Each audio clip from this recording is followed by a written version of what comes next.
Hello, and welcome to another episode of Poetry FM 101. This is my favorite corner in the world, and now it can be yours too. I'm your host, Nitin George, and this is Poetry FM 101, your weekly dose of poetry. So get ready to have your heartstrings plucked by the sweet melody of words, dance to the rhythm of rhymes, and swim in the sweet symphony of sonnets. And so, let's dive into poetry and ensure that you have a poetic day ahead. Hello and welcome back to Season 2 of Poetry FM 101. I'm super excited to have you all here again. Season 1 was such a bang. It was so much fun getting through all the episodes, and I absolutely loved the whole process of creating and uploading those episodes during Season 1. And thank you everyone for being a part of that journey with me. And now we are back again with Season 2. And I'm super excited that you're here again, being a part of this journey with me. Okay, so Season 2 is going to be a bit different. Season 2 is not going to be about me reciting my own poems. But in Season 2, I am going to have a new guest, a new poet every week, and we will get to know this poet up close and personal. We'll get to hear this poet recite their poems, understand their philosophy on poetry, how they got in touch with poetry, and what poetry means for them. Now, if you haven't done so already, please go ahead and follow my podcast so that you never miss an update. And I have an exciting lineup of poets for you in Season 2. All right, before we get introduced to my guest for today, before we get to hear our poet for today recite their poem, I want to tell you a little bit about the format for Season 2. It's going to be a bit different. It is going to be interesting, so pay close attention. So what's going to happen now is every week I am going to release an audio podcast on every Tuesday where the guest for that week will be reciting their poem. You will not know who this guest is. I will not be revealing their name, their pictures, or anything of that sort. I only will be asking them to recite some of their poems and asking them a few questions. So in this way, I want you to get to know this poet beyond the tangibles, get to know them on a deeper and soulful connection. You will be hearing this poet recite their poem, answer some very personal and intimate questions, and you get the chance to know about this poet on a deeper level. And then every Thursday, I will be going live with a video podcast where I will have this guest with me in my studio and we have a face-to-face chat. And in the video podcast on Thursday, you will get to meet this poet too, face-to-face, and join me on this journey where we have a lively, engaging, and fun conversation with my guest and poet for the week. All right. So that's about it. That's about the format for Season 2. So without further ado, let's dive into getting to know our guest for this week. With me here in the studio, I have an amazing poet. Although my guest does not consider themselves a poet, they believe that it is a privilege which should be bestowed on them by others. Nonetheless, I will bestow that privilege on my guest and call them a poet. So, my dear guest, can we have you recite one of your poems right here, right now? How little we choose to know about the workings of our own bodies.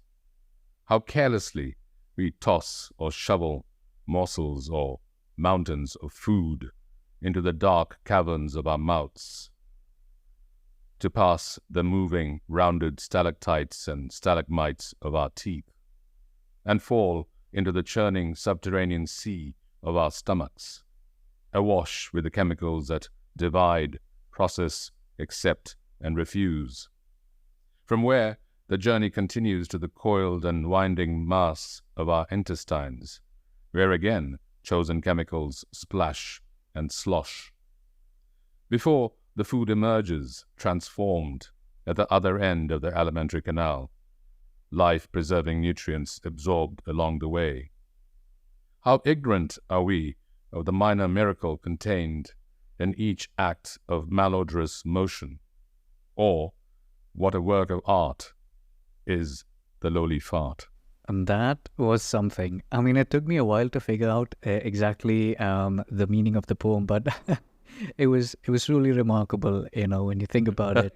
When you dive into the details of what you were saying, like what a way to start off season 2 with a gush of air. Malodorous, obviously. Hopefully not. Nah, I mean, no, not malodorous for sure. Do you want me to explain it? Yeah. Just a word about it, because and at first glance or first hearing, it might sound scatological in nature and silly. Well, silly, obviously it is, but it is not entirely meant to be scatological. I actually underwent surgery. I was diagnosed with cancer some time ago, and I had to have invasive surgery to have a portion of my intestines to be nipped out, and then the intestines reattached or reconnected. And while I was in the recovery phase, all that the doctors wanted to know when they came to see me was whether I had passed motion or I had broken wind, because that was meant to indicate the extent of the healing process that was taking place after the surgery. So it's from that perspective that these insights came in. In fact, I call the poem Insight. It's because of the fact that these bodily functions that take place without us actually being in control of them, reveal a far deeper significance than we would normally attach to them. I mean, especially things like breaking wind. But there are different aspects to everything that we see and encounter in life. Wow, insightful, I should say. Now, speaking of insights, I'd like to ask you a question. Can you give us a bit of insight into the first time that you recited a poem in front of someone or an audience? How did that feel like? What was the experience for you? I have, when as a child, obviously, I used to write stuff at school and recite it to my friends who was willing to listen to me. But more recently, I think that's only happened in the last 5 or 10 years, that I began reading it out in more sort of formal settings. Initially, obviously, there was an element of nervousness, but gradually, it's an exhilarating and satisfying experience. And when you kind of read it to people, of course, not everybody responds the way nobody sort of jumped up and clapped and carried me away on their shoulders. But it was good to see some people react, and even 1 or 2 people coming in saying a thing or two about the poem obviously gave one some satisfaction. But yes, it is a satisfying thing to share with others. But the funny thing here is, I've always noticed, I used to consider that an occupational hazard of sorts, but I've heard different points of view from others, especially listeners and readers, who believe there certain people who believe that the poem is only half the poet's, the other half belongs to the listener and the reader, and therefore that is a necessary part of it. But what I've noticed is that what we intend to convey in the poems that we write is not always, in fact, most of the time, never so. It's never what the reader or the listener picks up. That is a different perspective. And especially if I do not normally give a background to the poem, which I did in this case, so that was an exception. But otherwise, I don't. And in fact, if you pick up a book of poetry and you read, you don't know what exactly triggered that poem in the poet's mind. So without the benefit of knowing what the poet intended, we are left to surmise, or the reader is left to surmise, and they surmise based on their experience and their understanding of things. So there's usually a mismatch there. But that apparently, some see that as the function of the poem, to actually, two disparate views bringing about a third thing altogether. So, yeah. Yeah, true. There is a mismatch. And this brings me to another question. I remember as a student in school, we had English classes, and, during the board exam, sometimes you had to study these poems by classical English poets. And one of the questions that would always come up during the exam time was, what did the poet mean when he wrote these lines? Yeah. And you had a textbook answer that you had to memorize and write it by heart. And I often find myself wondering, if the poet was alive today, had he or she had to read the atrocities committed upon their poems, and They probably slap or shoot a few people. well, I'm glad we agree on that bit there. Sometimes it can be annoying. I mean, I used to post, I still do post some poems on Facebook, and sometimes you're not actually talking about yourself, but immediately I get a flood of sympathy, waves of sympathy coming in my direction and kind of leaving me totally drenched. While it had nothing to do with me. They think everything is autobiographical. Sometimes it is, and there is always sometimes an element of it, but it's not always so. Yeah, I think poetry has always come to be inherently associated with something that's very personal and intimate, and that as a work of art, it doesn't or it can't. It can be personal without being autobiographical. I mean, you can be, and it could be an inference read or something observed. But then again, it's always nice to have feedback and how people react, even if it's not exactly the reaction you were looking for. Okay, wow, that was something. I love that line there. Poetry can be personal without being autobiographical. Yeah, it makes a lot of sense. So, talking about being personal and intimate without being autobiographical, here's another question for you. Have you ever written a poem for someone? What was the occasion and how did that person react to it? I'd love to know. Well, I have written for other persons in particular. In fact, that began when I was about 16 or 15. It was, it was teenage, love and that sort of thing. And that's fairly mushy, sentimental stuff, and wildly, or childishly romantic in a way. Well, did it work? Yes, it has in most cases. I mean, when there's these sort of one-to-ones about people one cares for or wishes to express one's admiration or praise for, or feeling or reveal or express one's feelings for, it does work. And I think, like most people, are flattered when something is written about them, and if it is written in a manner that is, as flourishes, literary flourishes, that can produce even better results, if that's what one wishes to call it. And there you have it, right from the horse's mouth. Poetry always works. Yeah, that's one way. I used to know a guy in college who used to pretend to be a palm reader, which is he found it a very effective way of holding women's hands. And because most people are interested in knowing what the future holds, so they were all willing to go and thrust their hands into his. Wow, that's a lot of wisdom and gold that you're sharing here right now. But since we're on the topic of reading and predicting the future, here's a very futuristic question for you, something that involves a bit of prediction from your side, right? So I'd like to know your perspective, like looking into the future of poetry. What do you think is in store for poetry, and what does the future of poetry and the poetic world look like for you, in your opinion? Yeah, well, I've never fancied myself as a soothsayer or a prophet of any kind, so I don't think I'm qualified to talk about the future of poetry. But looking at things in general, in this world that as we know it, things tend to evolve with time, and poetry too, I'm sure, it already has. I mean, we've seen it evolve over the centuries that preceded us. And as we go into the future, as it is, there are newer kinds and newer forms of poetry that come about.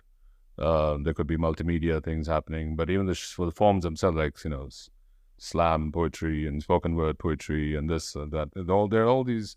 But essentially, these are just descriptions of different streams running from the same river, the tributaries. So the river of poetry, I hope, will continue to flow, and it should, because as long as there are human beings and as long as there is feeling in those human beings, there will be expressions, and those expressions tend to be called poetry, for better or worse. So things obviously will not stop, and they will flower in different ways, in different situations, in different climes, in different times. So now I wouldn't know what shape it's going to take, but shapes it will take. Well, you may be right about not being able to predict the future, but you can predict which of your poetry you're going to read next. So, can we have you recite another one of your poem for us on this show? Yes, this is called Little Red Riding Hood, if you want to call it that. There is no name as such. As the name, Little Red Riding Hood, immediately tells you, the child's parents were not the most imaginative, intelligent, or responsible. Who else names their child after an insignificant piece of apparel? As if names like Julie or Sophie or Mary were no longer available, or were too expensive for folk like themselves. Who else stays at home to party with like-minded buddies and sends a child laden with a basket full of food through a forest to fulfill a filial obligation to a parent they couldn't be bothered to visit themselves or even ring, given that technology moves ahead in tales of this kind? But human nature remains unchanged. Little wonder, then, that the wolf, having given up an interest in ham, met a perfect match in the grandmother, whose brief marriage had been largely unsatisfying, and, contrary to reports circulated by Danish journalists seeking to proclaim the glories of inexpensive speech, the grandmother is still alive and is deliriously happy. The wolf has found a cure for his issues of breath, and the child, having dispatched her progenitors to prison for their woeful parenting skills, now lives with her boyfriend in a house down the lane, and was last seen in a shop, looking to buy a name. Wow, that's a completely different spin on a classical poem, the old one, Little Red Riding Hood. But you've taken that and you've created something entirely different and unique out of it. Well, it was getting a little boring, the original. Yeah, it was getting a little boring.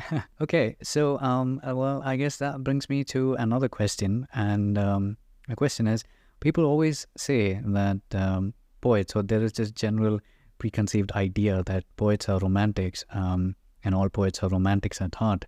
So, are you a romantic at heart? But most importantly, what does being a romantic mean for you? Well, if we acknowledge the fact that poetry has to do with feeling and emotion, one cannot avoid the feeling of romance. I mean, we all, whoever we are, at some point in our lives, we have known the feeling of love, or falling in love, or being attracted to somebody, or having feelings for somebody. So that, I think, is an inevitable part of any person's life, and especially any poet's life. But one does not necessarily need to dwell on that aspect alone. I mean, as again, there are many other things that happen. There's grief, and there's disappointment, and there's anger, and there's so many other. There's a whole gamut, a whole range, a whole spectrum of emotions that a person and a poet experience. So therefore, and one wouldn't restrict oneself to the romantic poems. But yes, it does play a very large part. I mean, in everybody's lives, being romantic is an integral part of existence, or the acknowledgement or the experience of romance or the romantic thoughts. But to me personally, it is not the overriding or supreme thing. I don't actually quantify or qualify things in those terms. I think each has its own place. Romance has a significant place, but I wouldn't call it the paramount or overriding feeling, as far as I'm concerned. One tries to, view things in a more comprehensive, a broader sort of manner than restricting oneself purely to love poems. Love poems are important, but it's not everything, as far as I'm concerned. Wow, you've left me more confused now than ever before. Join the club. Oh, well, thank you for hitting the nail on its head. And I suppose you're right. Romance can be very confusing, can be a confusing thing. Oh, yes, like life itself. Okay, I'm afraid that brings us to the end of this podcast. And before we conclude this, we will be going live in 2 days' time with the video podcast. So, my dear guest, what would you like to tell our listeners to entice them to tune in on Thursday so they don't miss the video episode with you? Well, I don't know whether this will entice them, but what I would say is caveat emptor. Let the buyer beware. All right. Well, be aware, guys. Be aware that we will be going live with a video episode in 2 days' time. And thank you so much for tuning in to the first episode of Season 2. And I can't wait to have this conversation face to face with my guest, which will be going live on Thursday. So, once again, thank you for joining me in my favorite corner of the world. And I will be back again in 2 days' time. Until then, take care and have a wonderful day ahead.